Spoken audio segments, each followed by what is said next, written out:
আসসালামু আলাইকুম। তো আশা করি নিশ্চয়ই সকলেই ভালো আছেন। আমি চাই আপনারা সবসময় ভালোর দলেই থাকুন। তো আপনারা ইউটিউব এবং ফেসবুক কমেন্ট সেকশনে নেইমার নেইমার নেইমার নেইমার জুনিয়রকে নিয়ে এত পরিমাণ কমেন্টস করতেছেন, নেইমার জুনিয়রকে নিয়ে এত পরিমাণ আপনারা আপডেট চাচ্ছেন, সেই আপডেটগুলো প্রতিনিয়ত আপনাদের সামনে শেয়ার করতে পারি না, সেই জন্য আন্তরিকভাবে দুঃখিত। বাট আজকের এই ভিডিওতে আমরা নেইমার জুনিয়রকে নিয়ে কথা বলা ট্রাই করব। বেসিক্যালি আমরা ওই জিনিসটা নিয়ে কথা বলার ট্রাই করব, জানুয়ারিতে নেইমার জুনিয়রকে নিয়ে আল হিলালের প্ল্যানটা কি, তারা কি নেইমার জুনিয়রকে সৌদির প্রো লিগে রেজিস্ট্রেশন করাবে নাকি করাবে না, সেই বিষয়টা নিয়ে কথা বলার ট্রাই করব। তার আগে কিন্তু নেইমার জুনিয়রকে নিয়ে কয়েকটা ইনফরমেশন আপনাদের সামনে শেয়ার করে দিই। এই মাসের 15 তারিখে নেইমার জুনিয়র অনুশীলনে ফিরেছিলেন। অনুশীলনে ফিরে তিনি তার সতীর্থদের সঙ্গে অনুশীলন করেছেন এবং অনুশীলনেও কিন্তু একের পর এক ম্যাজিক্যাল মোমেন্টের জন্ম দিয়েছেন। সেই সাথে তিনি গতকালকে একটা ফ্রেন্ডলি ম্যাচ খেলেছেন, যে ম্যাচটা অবশ্য আপনার লাইভ স্ট্রিম হয় নাই, কোনো টিভি পর্দায় দেখানো হয় নাই। সো ওইখানে ওই ম্যাচটাতে নেইমার জুনিয়র খেলেছেন, একটা ফ্রেন্ডলি ম্যাচ খেলেছেন, ফ্রেন্ডলি ম্যাচে তিনি গোলও করেছেন। এখন নেইমার জুনিয়রকে নিয়ে আপডেট হচ্ছে তিনি সম্পূর্ণ ইনজুরি মুক্ত এবং তিনি ফ্রেন্ডলি ম্যাচে খেলতেছেন। তার মানে আমরা নেইমার জুনিয়রকে 2025 সালের প্রথম দিকে মাঠে দেখতে পারবো। এখন মাঠে যে দেখতে পারবো, সেই দেখার জন্য কিন্তু আমাদেরকে কয়েকটা জিনিসের দিকে লক্ষ্য রাখতে হবে। সেটা হচ্ছে সৌদির প্রো লিগে তাকে রেজিস্ট্রেশন করানোর যে দিকটা, সেই দিকটাতে লক্ষ্য রাখতে হবে। এখন আপনারা সবাই জানেন যে নেইমার জুনিয়রকে কিন্তু জানুয়ারিতে যদি রেজিস্ট্রেশন করাইতে না পারে, তাহলে তিনি 2025 সালের জুনের 30 তারিখ পর্যন্ত আল হিলালের হয়ে সৌদির প্রো লিগে খেলতে পারবে না। এখন নেইমার জুনিয়রকে সৌদির প্রো লিগে খেলাইতে হলে অবশ্যই জানুয়ারির 1 জানুয়ারি থেকে জানুয়ারির লাস্ট দিন পর্যন্ত তাকে রেজিস্ট্রেশন করানোর যে কার্যক্রমগুলো, সেগুলো শেষ করতে হবে। তো এবার আসি নেইমার জুনিয়রকে কেন আল হিলাল রেজিস্ট্রেশন করাইতে পারতেছে না। দেখুন, সৌদির প্রো লিগে একটা নিয়ম আছে কি, আপনি বিদেশি কোটায় 10 জন প্লেয়ার রাখতে পারবেন, বাট 10 জন প্লেয়ারের মধ্যে 2 জন প্লেয়ারকে এমন হতে হবে যাদের বয়স 21-এর মধ্যে রয়েছে, 21-এর রেঞ্জের মধ্যে রয়েছে।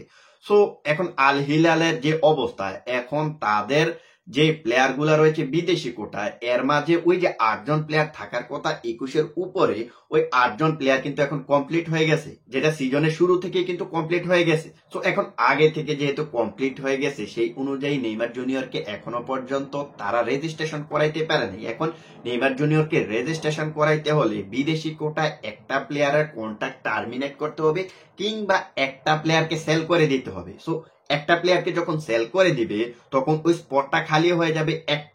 একটা স্পট খালি হয়ে গেলে নেইমার জুনিয়রকে এখন তারা রেজিস্ট্রেশন করাইতে পারবে জানুয়ারির মধ্যে। সো এই জিনিসটা কিন্তু জানুয়ারির মধ্যে করতে হবে, যতদিন ট্রান্সফার উইন্ডোটা খোলা থাকবে ততদিন কিন্তু তার মধ্যে কিন্তু করতে হবে। এখন কথা হচ্ছে, নেইমার জুনিয়রকে কি তারা আল হিলাল রেজিস্ট্রেশন করাবে? দেখুন, সত্য কথা বলতে এইটার ব্যাপারে এখনো পর্যন্ত কোনো আমি নিউজ পাইনি। মানে নেইমার জুনিয়রকে যে জানুয়ারিতেই তারা নিবন্ধন করাইবে, এমন ধরনের নিউজ কোথাও কিন্তু পাবলিশ হয় নাই।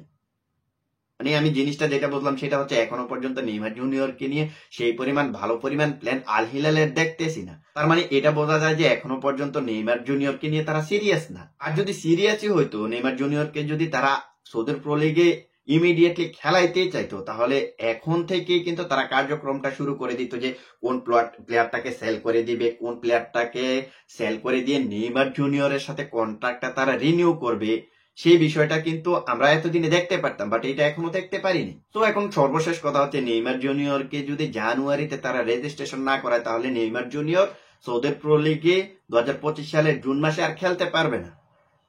শুধু তিনি খেলতে পারবেন ওই সকল ম্যাচগুলো, যে ম্যাচগুলো আপনার সৌদির প্রো লিগে না। তিনি সৌদির কিং কাপসে হয়তো বা খেলতে পারবেন, এএফসি চ্যাম্পিয়ন্স লিগে তো খেলতে পারবেন। এখন অনেকে বলে যে নেইমার জুনিয়র সৌদির প্রো লিগে যেহেতু খেলতে পারবে না, সেই অনুযায়ী তিনি কিং কাপসেও খেলতে পারবে না, কারণ এটা নাকি একটার সাথে আরেকটা সম্পর্ক রয়েছে।